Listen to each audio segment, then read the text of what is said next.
Hindi mga sir, may gagawin ako dito. Toyota Fortuner, gasoline engine,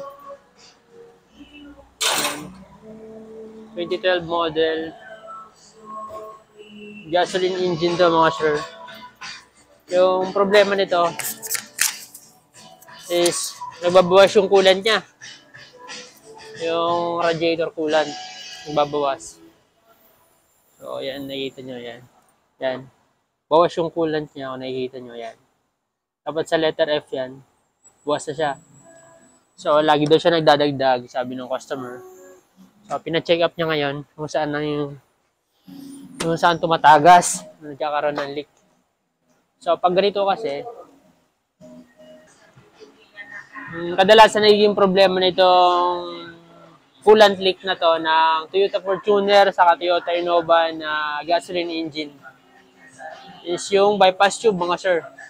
Yung bypass tube na yan mga sir, nakikita natin yon dito sa likod ng intake manifold mga sir.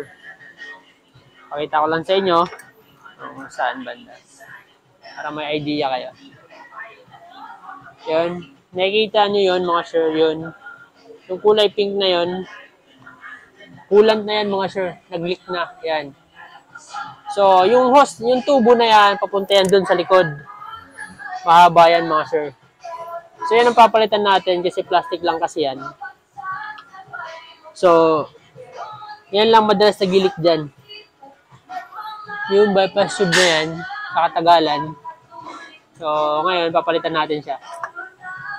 So, bago natin yan mapalitan mga sir, yung leak na yon, bago natin mapalitan yan, tatanggalin natin tong intake manifold niya.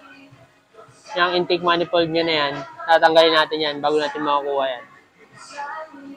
So, tara mga sir, baklasin ko muna.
So, tanggal to.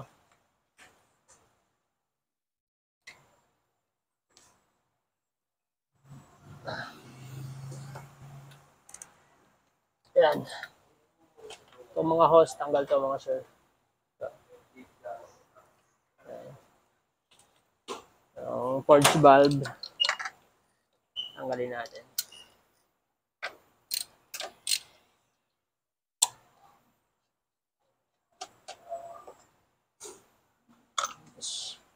Puro lang natin dito. Yan. Tapos, itong vacuum, papuntang hydrovac galing dito sa may, yan, sa may intake manifold niya. Tanggalin natin yan.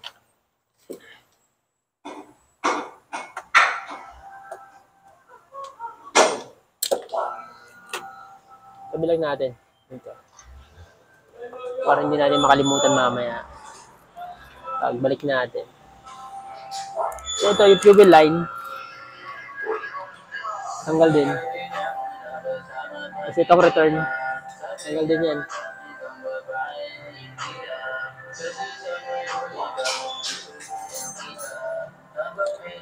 Yan, tanggal din. Itong fuel line. Ito. Inaangat lang tong brown na to. Iangat, tapos press sa gilid para mahugot.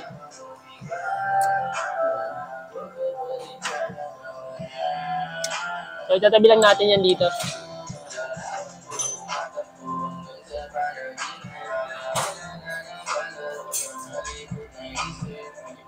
Diyan, paabot nga ang spark plug. Ha? Ay, wag na, wag na.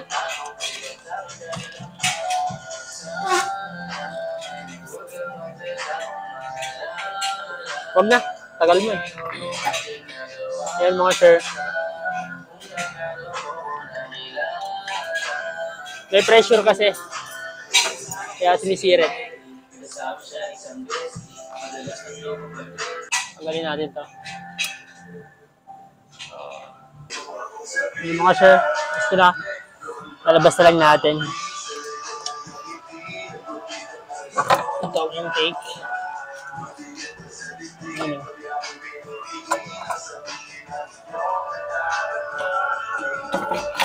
Wala lang, i-twist mo para may labas.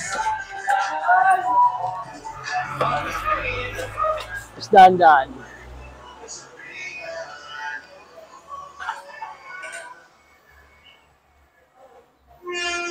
Ito mga sir yung intake niya.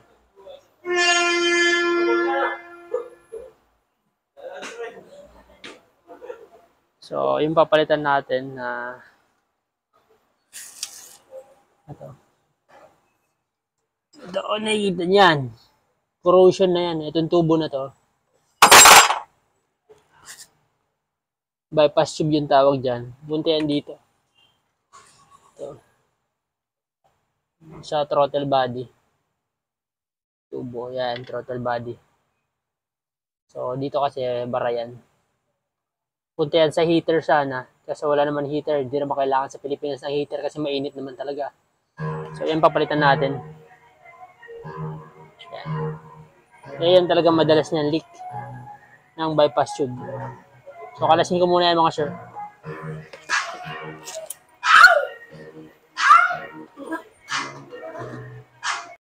Ito na mga sir yung pyesa niya.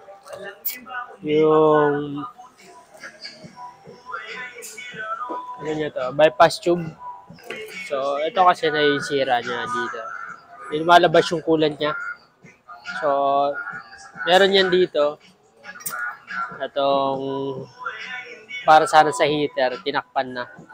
So, wala kasi heater na yan eh. So, papalitan din natin yun. Tapos ito kasi walang o-ring. So, gagawin na natin, ginawan ko na lang to ng gasket. So, dalawa. Para hindi mag-leak. So, lalagay ko muna tong lock. Dito kasi yan.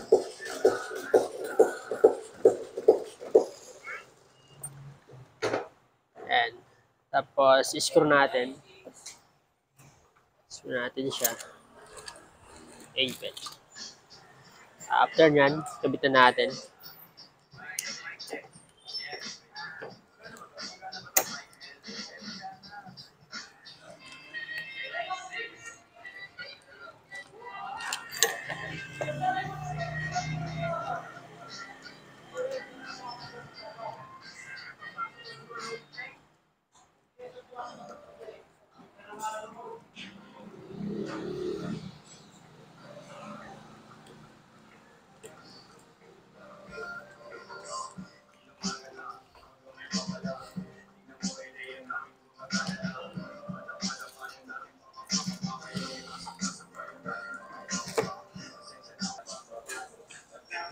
Ito na mga sir, yung tubo niya.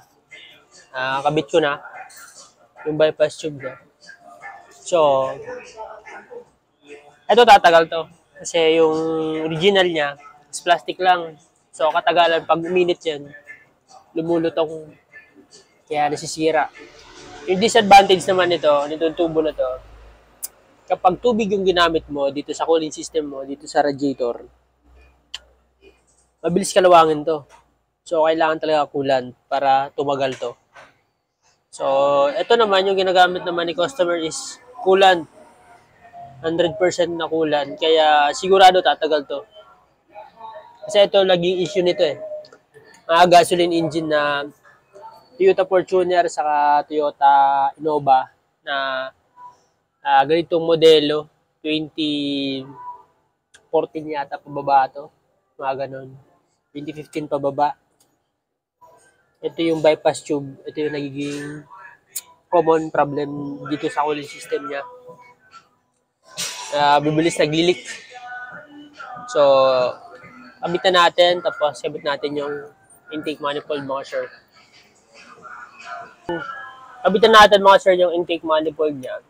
Tagilid lang muna para hindi sumabit dito. Pasok ng tagilid. Ganito.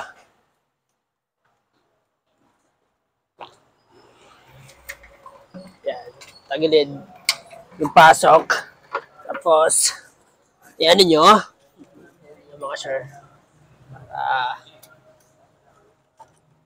Sa kayo dandan, ipasok.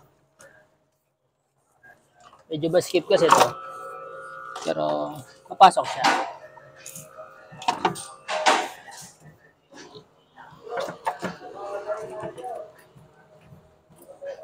Ilan.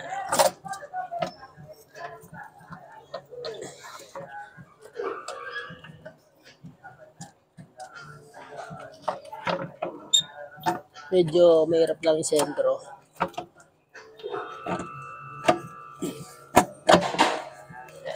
Hindi ko natanaw siya.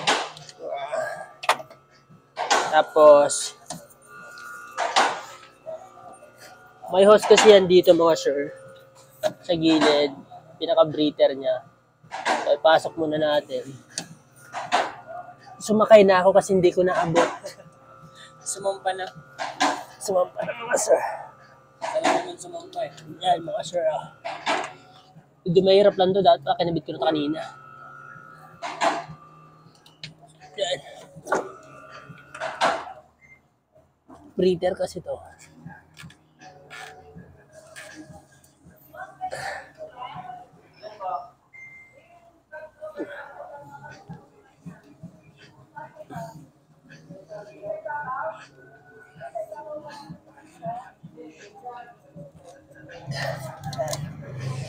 Vacuum niya kasi to. So, yan. Lagay natin yung nut.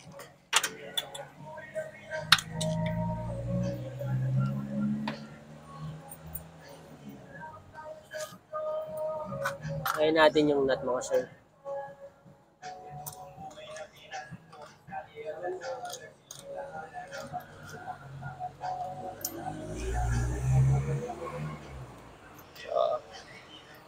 Kabitan natin yung intake niya. Lagyan natin ang nut. Mga tornilyo.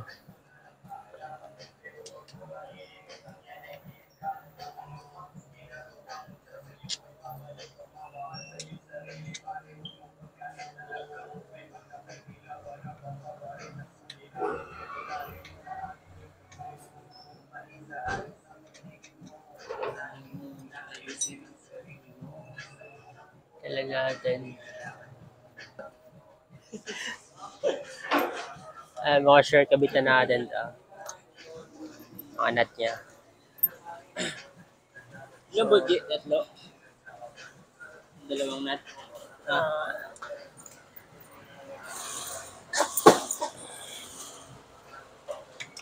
Yung bolt. Tapos meron pa to sa ilalim mga shirt, dalawa.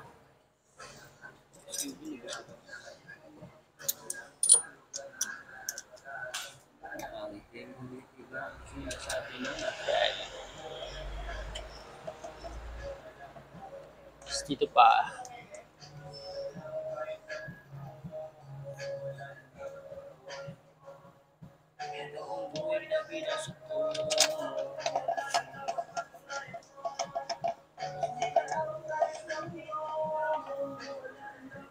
Tapos meron pa yung mga shirt, dalawa dito sa ilalim. Kung kapain nyo lang, kasi Yung mga pa. hindi nakikita eh. Dati kasi takapa ng talangka eh. Sa ano, sa ilog. Kahit hindi ko nakikita, yan. Papasok mo yan. Kapain nyo lang mga shirt. Kasi hindi mo talaga makikita. Kailangan mo lang kapain yung butas para pumasok ang bolt. Yan mga shirt.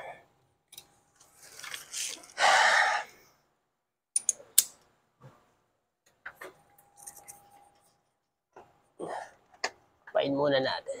Yan.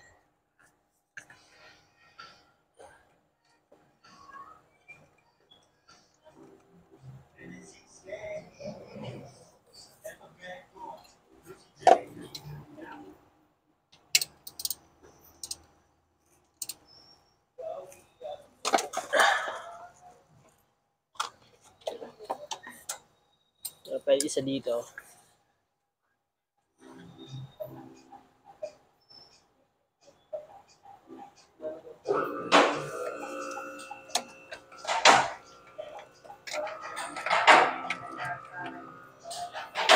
Yan. Simplikan din natin.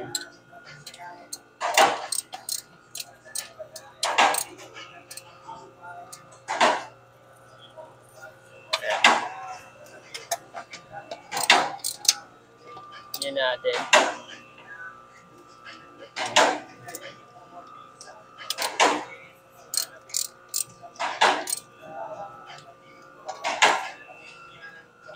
Siguraduhin lang natin na sakto lang yung higpit para hindi mabasag yung intake kasi plastic lang to. Saka hindi rin sisingaw.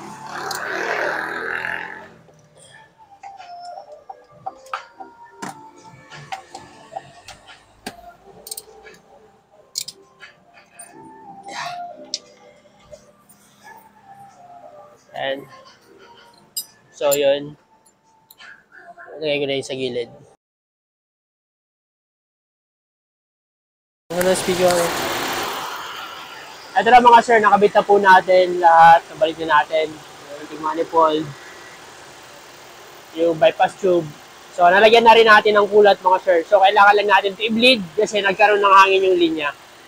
So papanda rin lang natin matagal. So medyo matagal yung proseso kasi nito. Gawa ng is kailangan natin palabasin yung hangin dyan mga sir. Yan, kita niyo yung bubula na yan, hangin yan mga sir. So kailangan natin paanda rin ng matagal na umikot yung coolant at magbukas yung thermostat para mawala yung mga hangin yan mga sir. Yung coolant, umayos yung circulation niya, mawala yung hangin para maganda yung cooling system natin. So papanda rin lang natin, tanggalin natin yung coolant na yan, yung ano na yan, yung bula, yung bubula na yan, i-bleed lang natin. Yan yung procedure natin para ma-bleed natin ng maayos. So yun mga sir, obserbahan ko na lang yan.